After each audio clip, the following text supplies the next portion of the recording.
Terminator Dark Fate is just around the corner. It's actually already been released in certain parts of the world. That means we're in part 4 of my series reviewing all of the Terminator movies. Today we're talking about Terminator Salvation, so let's talk about it.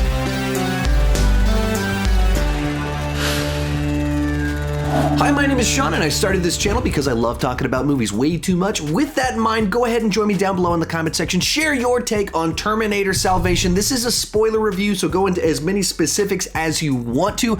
Also, just as a spoiler for where my review is going, I kind of dig this movie, but a lot of people hate it. They think it's awful.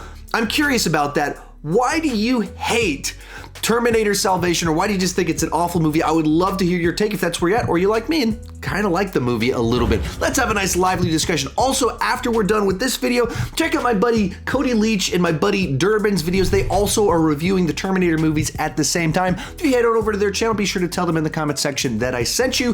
With that said, let's get started talking about the good. The first thing that comes to mind is that it is set during the war, and that's probably the big hook for this film, is that after 3 Terminator movies alluding to the war between the humans and the machines, the Resistance, Skynet, this movie's set 100% in the middle of all of it. The original Terminator movie gave us some low budget glimpses into it. Terminator 2 and 3 gave us some big budget glimpses into it. Now we have a story set in that world, and I just think it's fun to be in that environment where it is a post-apocalyptic film. They are kind of traveling through Los Angeles at the beginning, which is kind of interesting for me as they talk about like going to Griffith's Observatory, which is where Terminator originally arrived in the first Terminator movie, and actually visited there last week, which is pretty cool. And little things like that where you see how the world is destroyed by everything that takes place, how the humans are living, some of the factions that start to form amongst them, looks into how the military works in this world where you have Kyle Reese wanting to join the Resistance, but he hasn't earned it yet, even though he's very clearly someone that's passionate about the cause. So there's a bunch of things like that inside of the film that just make it something different inside the franchise. Of the 5 films we have thus far, this is by far the one that's kind of the most different. It's not about time travel. It's not about people. There's a little bit of road trip, I guess, inside of it, but in a very different fashion, where the other ones have protectors being sent to the past, and then they're traveling all around trying to figure something out. This one, it's set in one time and exploring the world that has been destroyed. Second thing that kind of comes to mind on this one is that there's a lot of interesting ideas inside of it. You can debate the merit of those ideas. You can kind of discuss the execution, of course, of those ideas. But inside of it, I just think it's kind of interesting that you would have John Connor. We see him at this point in time where he hasn't risen to being in charge of everyone yet. He's just a guy that has knowledge. And how would that play out in this post-apocalyptic world? And so it kind of turns into he's kind of viewed as this prophet person that knew things before everyone else. He seems to be better prepared for everything, but he's just some guy out there. And so the military people don't really know what to do with him. And then inside of that, he's doing these radio broadcasts to try and be this inspirational character and guide people. And the way that kind of plays out as the film unfolds is even an interesting dynamic with leadership. Of you have the people that are in positional leadership, and then you have the person who's earned the respect of the people and therefore is the true leader. As you kind of move into the third act, he does a little radio broadcast telling everyone to stand down, and the people decide to go with John Connor in that max. And these are kind of interesting ideas to me. Like I love thinking, how would this John Connor thing play out? And so it could just play out that just everything's in ruin right out of the gate after Judgment Day, and just immediately pulls people together. But at the case here, the more established type military types have their own little organization that he's rising up through, and then at the course of this movie they get destroyed. So, and everyone indicates they already trusted him before all of this, so then he kind of takes charge to be able to train them on how to fight back. I just enjoy all those kinds of ideas inside of it. And then you start toying once again with the idea of kind of new Terminators. What if the Terminators started to try to convert a human into a Terminator with the secret missions, and how would all that play out with the wiring and program, all that fun stuff. So it's kind of an interesting new take on, like, the Terminatrix just wasn't very interesting to me, because it was just like, let's give her new gadgets. As opposed to this time, Skynet keeps trying to learn how to improve, be better. What can we add into the mix that would take it to that next level? And even this idea that of this Marcus Terminator, they converted that into the idea in Genesis of let's turn John Connor into a Terminator. And so, like, you even see how Genesis copied the idea in this one, and I don't think did the idea nearly as well as this movie did. So I judge all that about the film. Another thing about this film that people I don't think give it enough credit for is that the cast is really good.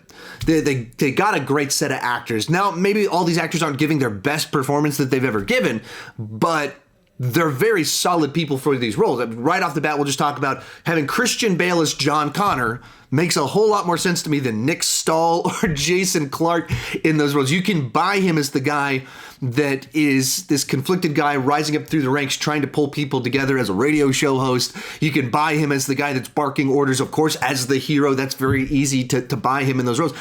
And I'm even trying to think, even if you don't like Christian Bale as John Connor, who in the year 2009 do you think would be better at it? I mean, that's what I'm trying to think. Like, and especially now, at a point in time where, well, actually, even back then, he was about to do The Fighter. He'd already done several other kind of prestige films. So, I mean, he was a guy that was doing the Batman movies as his blockbuster stuff, and then he had a great resume of acting. So, I just don't know who could have been better in the year 2009 for a John Connor that was supposed to be this age in the film. So, I mean, we have like, people don't stop and think enough about how crazy that is that we have Christian Bale, guy that's always almost always in the running for Oscars, and he played John Connor at kind of the height of his blockbuster fame. His performance in this is a little bit overshadowed because of he was going a little bit too method on set and started freaking out on the light guy during a take because he was just channeling John Connor so much. He does Batman voice inside of it at times, and he's, well, we gotta go save them. Kyle Reese, he's the key. He does a little bit of that stuff inside of it, but it's still Christian Bale as John Connor. And then you can kind of go through the rest of it. Our other lead in the film is Marcus by Sam Worthington. I actually really enjoy the Marcus character. He's kind of one of the forgotten leads inside of the franchise because this film is such kind of an offshoot. All the other movies play around with the same characters, the T-800, Sarah Connor, John Connor, Kyle Reese, and it's just kind of cycling through these different people. And this one, it zeroes in on this new character who really drives the story forward, the main plot line inside the film. And he's not a good guy. And whereas I mentioned before in my Terminator 3 review that I don't think that movie was really about anything, this movie has these themes about second chances, about him not being a good guy and finding a bit of his humanity, some little tastes of Terminator 2 with that. So you actually explore stuff with his character as he was kind of not really a human at the beginning. He's just this monster that sees a woman that's dying and just wants to like taunt her in the moment. He's not like, he's lost his humanity. So he has very much a defined arc throughout the film as becoming the Terminator is what brings out his humanity again as he starts to care about people, so much so that he sacrifices himself in the end of the film 100. Like, he does not need to do that. He chooses to offer himself as the machine, as the guy that was supposed to die a long time ago, so that the leader of the resistance could move forward. I like all that stuff, even in kind of his personality and the way that he doesn't really care about anyone, but these people are helping him at the beginning. So he's like teaching Kyle Reese little tricks, and a little Easter egg for the shotgun deal that Kyle Reese says it's kind of a distinct thing to tie the little rope on it. And they give a reason for why Kyle learned that in a way that plays out pretty naturally and organically inside the film. Even little stuff like where they normally do these sort of anti-hero characters that are tough guys. He steals Kyle Reese's gun and says, you know, if you're going to make a gun about someone, you better be ready to use it. And then he hands it back to him. Like, normally those characters would like hold them hostage until they do one of those deals, and he'll like, I got the other hand, and he just doesn't feel intimidated or threatened by Kyle Reese, so he gives the gun back, even though he doesn't really care about Kyle Reese. That's all interesting to me. He's a far more defined character. Not that he's this like super deep character, but there's a lot more to him that doesn't make him just this tropey bad dude. They're a tropey anti-hero type character, and I enjoyed all that. And then, you know, in a bunch of these other roles inside of it, you got Anton Yelchin as Kyle Reese as kind of the teenage version of him that I think certainly I can buy him more as a young version of Michael Biehn that's not quite in the Resistance yet than I did Jai Courtney as just playing Michael Biehn's character at the same age. It's maybe a little bit overcooked It's not, I don't think he's entirely natural in trying to do the tough guy stuff, but I think even that might play into the fact that he's a teenager too. So I thought that was kind of nice inside of it. And then you had Dallas Bryce Howard in there. Was it Moongood, Bloodgood, Moonblood? the girl that Sam Worthington kind of makes friends with has a name that's kind of interesting. I'm blanking on it at this particular moment. Everyone's pretty good. You got Common thrown into the mix as well. Michael Ironside. People forget how many good people are inside of this film.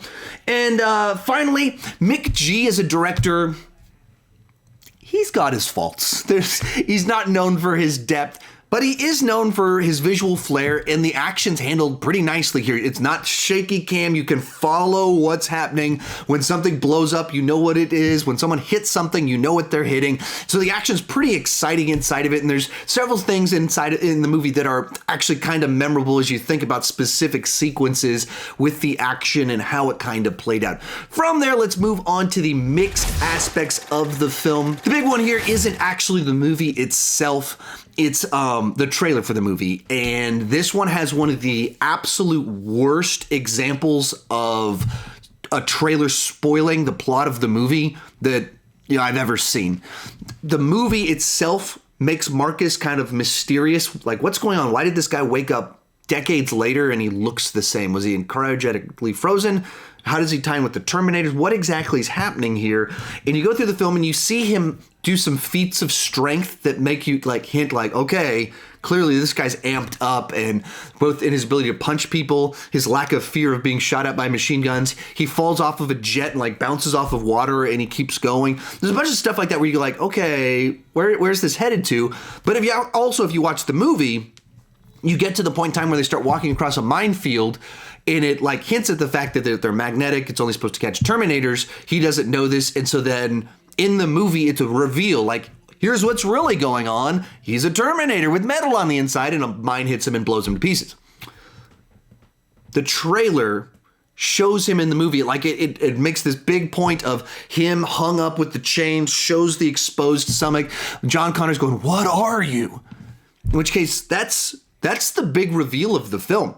That's the big twist. The thing that kind of adds some spice and intrigue inside of it is who is Marcus? Here's the big payoff reveal, and then we play out the rest of the story. They just gave that away in the trailer, in which case what? Why would you do this? I'm so curious as to who made that decision. How did it happen? Why no one shot it down? Let's just market the movie based off all the big robots, the apocalypse, John Connor, Christian Bale, or give away the big spoiler for the twist inside the film. From there, let's move on to the negative. And the big thing that comes to mind here is that the movie has some pretty significant structural issues and identity crisis as to who is the lead of the film. And most of this probably goes back to the fact that the movie had a pretty tumultuous time making it to production. The writing process had a lot of different people come in at different points in time. They started with the writers of Terminator 3, probably not a great starting point. And then they had Paul Haggis, who's a very prominent, prolific writer that's done a bunch of great stuff. Sean Ryan, who's done a whole bunch of television work and has done some great stuff on television. And then they got Jonah Nolan. Christopher Nolan's brother came in to do massive work on the film. And Mick G himself has stated he's the guy that did most of the writing for this film. And so you had all these different people kind of in the mix, writing different things at different points in time. The writer's strike of 2007 through 2008 kind of hit during the writing process, production process of this film, so that Jonathan Nolan was working on the film on set and then had to stop working on it because of all this stuff kind of going on. The original ending to the film was totally different. It was going to be that John Connor died, and then basically skinned him and put him on Marcus, and then Marcus was the guy that kind of they had all these different things that were kind of happening. And then likewise, the original version of it, John Connor was the side character inside of it. He was he's there, but he's the guy inspiring our lead characters. He's not a prominent lead himself. And then they got Batman to be John Connor, and they went, well, you can't have Batman as the side character that's only in it for 5 minutes. And so then they gave him kind of this much larger arc in the film where he rises into leadership as this savior, this prophet, this messiah for the people, with all these Jesus Christ type metaphors inside of it of who John Connor is to these people, the different JC. And because of that, you watch the movie and you can feel the movie's not quite sure exactly who's in the lead of the film. Because in certain ways, it's pretty obvious that the main arc is Marcus. We follow Marcus, and then he goes in to try and save someone. But then they have this side thing going on of like telling us all this stuff about John Connor and him on reconnaissance and grabbing stuff. And then those two stories merge, and suddenly we start following John Connor parallel to Marcus. Well, that's what happens when you're drastically trying to hit a movie deadline while also trying to radically change your story to make Batman the co-lead inside of your film. And you feel that. There's some odd stuff, and even kind of Marcus's journey, where Marcus, he wakes up after the attack at the beginning, partners up with Kyle Reese. Kyle Reese gets taken. Marcus is walking down the road, partners up with a resistance fighter. Then he gets somewhere, kidnapped, and then he partners up with John Connor. So it's like you keep having Marcus walking places, having something happen to him, and then he partners up with someone different, walks to a place, partners up with someone different, walks to a place. And it's a weird way to do things, especially the first one before John Connor's in the mix. Is like, it felt like you would have had Kyle Reese take him all the way to command, but they didn't do that. They have someone else come in for like 10 minutes. That's really an odd way to structure your film. And then, as I mentioned before, it's very unclear who exactly the lead of the film. It actually kind of called to mind in a weird way, Phantom Menace, in which case, is Qui-Gon the lead or is Obi-Wan the lead in the film? You're not really sure. It's not an ensemble film. It just doesn't have a clear person that we're following, so we kind of just go back and forth between people, between scene to scene in kind of an awkward way, and that's exactly what this film does, even though it seems that originally they intended Marcus to be the lead and then just promoted John Connor up pretty late inside of the process. Another thing that bugged me about the film is they did the Terminator problem of every new movie has to have new Terminators inside the mix. And if they'd just done that with Marcus, I think it would have worked well because it tied into the story. It wasn't just, look, new technology, but then they show us all of this different stuff the Terminators are doing. And they've got 100-foot tall Terminator robots that are shooting missiles that no one can escape from. And they just demonstrate the Terminators having such advanced, massive, indestructible things. We should have stopped to think how difficult it was to stop just a Terminator before the apocalypse. And now you've got one that's 100 feet tall. And so they created these things that are just so advanced for when they put them in there and so big that they look cool on screen that we saw something like that. But it just strains credibility that the humans could ever defeat something like that in the state that they're in right now, if they've just got these huge things wandering around. Like you have this whole final battle inside of the film, and you could just be thinking, why didn't they just have that big robot thing stationed out front shooting down all the helicopters? Like where did that guy, why don't they have more of those defending their bases or whatever that would stop some of this stuff from happening?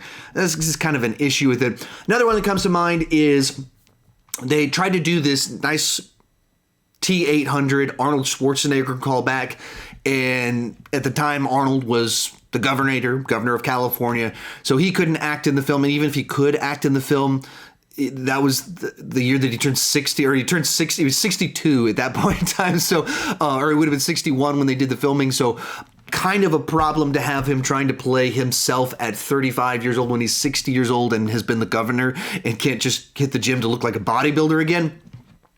So they used the body of a bodybuilder at that point in time and then just tried to like do a face swap. And even at the time, it was pretty questionable. It didn't look great in 2009. But when you look at it now, it just doesn't really hold up. The technology over the last 10 years has improved a lot, but even in Terminator Genesis, they weren't even 100% there with that de-aging stuff. So you see it in every time, because he looks enough like Arnold, but clearly not Arnold, it pulls you out quite a bit. It's pretty distracting, even though it's a nice little Easter egg that you get to see him in this factory and do battle. the CGI just has not aged well at all inside of the film. And then I think the big final problem with this film is that it, at the end of the day, just kind of feels pretty B grade. And that's not entirely bad. It just means that when you've got the first two are just so A-grade entertainment, they're great blockbusters, and they've got some depth, originality to them. This one's like, let's do something fun and different in this universe. And it doesn't aspire to be a whole lot more than that. It's just some post-apocalyptic Terminator fun with a couple new twists and turns inside of it. And so for some people, that it just feels off. If they don't buy into some of the characters, then it's just a bland, dull movie. And I can understand that. When people say that they just think it's a bland, dull movie, fair enough. If they think it messes with the continuity a little bit too much, I guess fair enough. But when people say they hate it, that's where I get a little bit confused, because I think there's some merit inside of this film, though certainly far from one of the best Terminator films. I think it's enjoyable entertainment. I don't think this is a bad film. I think it's a flawed film that does some pretty cool stuff inside of it. Real quick, before I give you my final score, remember to share your take down below in the comment section. Did you love it? Did you hate it? Are you a defender of Terminator Salvation, kind of like me? You dig it a little bit. Or are you someone that is definitely, this one sucks? Like for me, I can't understand how anyone would have this as the worst Terminator movie. I just don't get that. But a lot of people do. If you're one of those people, let me know why down below in the comment section. Also, remember, after this video, check out Cody Leach and Durbin of Durbania's reviews. And up there, I've also got a playlist with all my other reviews of the Terminator films if you're tuning in for the first time with this one. For me, this is an enjoyable addition to the Terminator franchise where we get to actually experience the war between the humans and the robots. It definitely has some story problems here and there, but at the end of the day, it delivers entertainment value. It's a B overall, a 7.5 out of 10 on the entertainment scale, and I would say that this one is worth checking out with an open mind. If you've enjoyed this video, remember to check out my playlist of my other reviews right over there. Check out my buddy's reviews right down there. Thank you so much for watching, and keep talking movies too much.